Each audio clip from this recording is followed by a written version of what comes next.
Hi everybody, welcome back to Marie's Kitchen. I'm so glad you're here. One of the most common questions I get is, when do I prick the pie crust? Today, in a really quick video, I'll show you when to prick a pie crust and also explain why. Let's get started.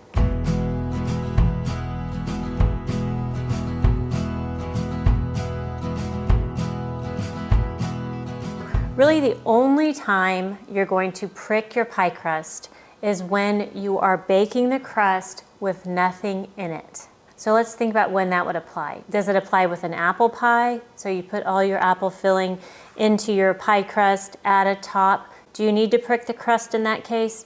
No, because you have that apple filling in there to hold down the crust.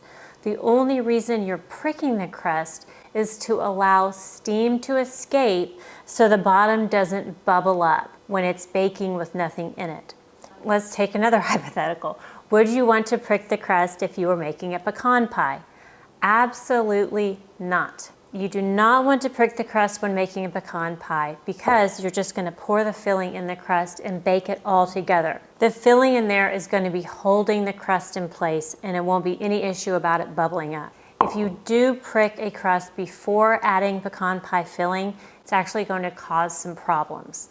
The pecan pie filling, which is really sticky, is going to seep through those holes and set up right between the crust and the pie plate. And as a result, that sticky filling is just going to bake in there hard as glue, and it's going to be really hard to get your pieces of pie out of the pie plate. It's going to be stuck on the bottom. So do not prick the pie crust with any pie in which you are baking the crust with the filling in it. So when do you prick the crust? You prick the crust when you are blind baking a crust for a cold custard filling. In other words, you're cooking the filling on the stovetop by itself. You're cooking the pie crust in the oven by itself. Then you'll add the filling to the pie crust after this is fully baked. So because you are baking this by itself in the oven with no filling to hold it in place, you're going to need to prick the bottom of the crust to prevent it from bubbling up. So the only purpose of pricking the crust is to prevent it from bubbling up when there's no filling in it. Let me show you an example of that. Baking the crust without any filling in it is called blind baking. And I do have a full tutorial on this. It's called my blind baking tutorial. So check that out if you want a more in-depth discussion of blind baking and when to use it and why. But I'm going to show you the abbreviated version. Here we have a nice cold pie crust. We're going to blind bake it for a cold custard pie, like a vanilla cream pie, banana cream pie, chocolate cream pie, coconut cream pie. You bake the crust without filling in it. So to do that, what most people do is get either parchment or foil and fit it into the pie plate, then fill that with pie weights or rice or beans. My preference, I'll show you, is a little bit of a hack that I find is easier. I use a aluminum pie plate and just fit that right into the center of the crust like this. Press it down, it fits just right in the center. Then I take a bowl, let's measure this real quick. This is about 6.5 inches across for a 9-inch pie plate. And then I'm gonna just set that in the middle. And this aluminum pie plate with the bowl in the middle is going to hold everything in place.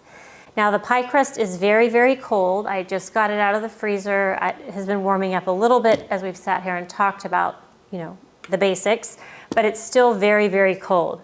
So I've got my oven preheated to 415 degrees.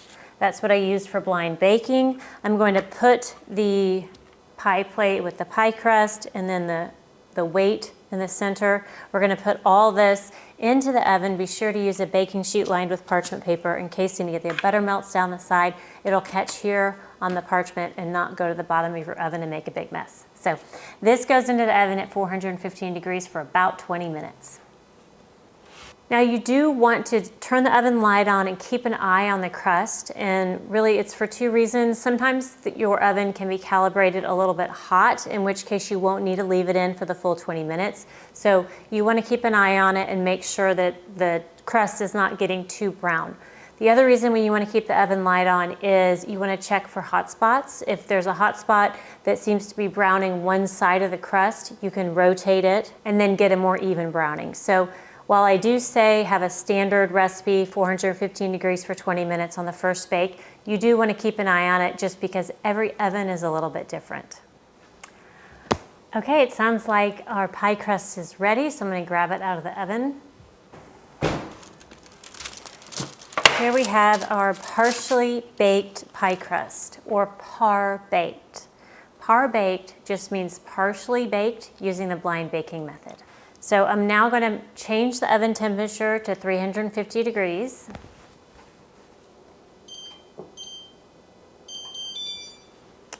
And now you can see this edge stayed up really nicely in place. It's got a nice golden color. It's not fully browned yet, which is exactly what we want because it has to go back in the oven for 15 to 20 more minutes in order to fully cook.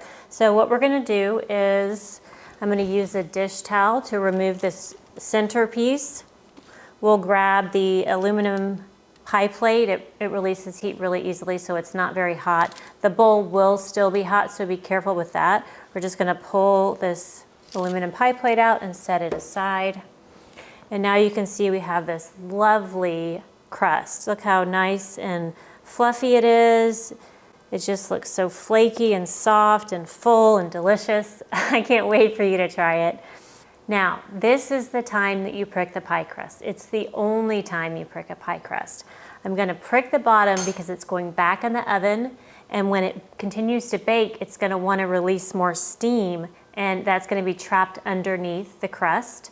So in order to prevent it from bubbling up with that steam, we're going to provide some little air holes for the steam to release. So you prick around with a fork like this. Prick around with your fork. You can do a little on the side. I mean, this looks so great. Now, this goes back into the oven at 350 degrees for about 15 to 20 minutes. You'll definitely want to watch your pie crust at this point because ovens vary so much. It's just a little bit unpredictable about how quickly this will brown. So for me, it's about 15 to 20 minutes. I'm definitely going to have the oven light on and check it. If you do feel like this top edge is getting too brown and you're worried about it burning, there are ways to protect it. First, my favorite is Mrs. Anderson's Pie Shield. I'll put a link in the description box if you want to grab one. You definitely want to get the 10-inch shield so it'll fit over your big fat crust you have here, your big fat edge, which I always love to do. So a pie shield will protect that crust from getting too brown. So this is my first choice. Another option, if you don't have one of those, is to either tent with a piece of foil or tent with a piece of foil with a hole cut out like this. And you can just set that on there and that also will protect the edge. What a lot of people do is use foil and try to fit it around the whole pie crust. And I always have a hard time keeping it in place. It just ends up always being sort of a mess and a hassle. So I really do prefer this easy option, or even easier, Mrs. Anderson's Pie Crust Shield. So now this goes back in the oven. Get my oven mitts. You always want to hold your baking sheet with two hands. So we'll head over to the oven. Slide that in. All right, the pie crust is done. It's been baking at 350 for the additional full 20 minutes. And I'm gonna grab it out of the oven. Here is the cooked crust. It looks beautiful. It's nicely golden around the edges. It didn't puff up here in the center, so it stayed in place just like we wanted it to. That was the goal of pricking the bottom crust. It is ready for a cool custard filling like vanilla cream pie, coconut cream pie, chocolate cream pie, whatever you like. Thanks so much for joining us. Hopefully this helped you understand when to prick the bottom of the crust and when to not prick it. If you have any additional questions, please leave them in the comments below. I would love to help you out. I really do love troubleshooting pie crust. For a more detailed explanation of blind baking and cool custard fillings, check out any of my cream pies. For an apple pie, I've got a Secrets to the Best Apple Pie tutorial and also videos on pecan and pumpkin pie. So no matter what you're making this Thanksgiving, hopefully you can find it on my channel.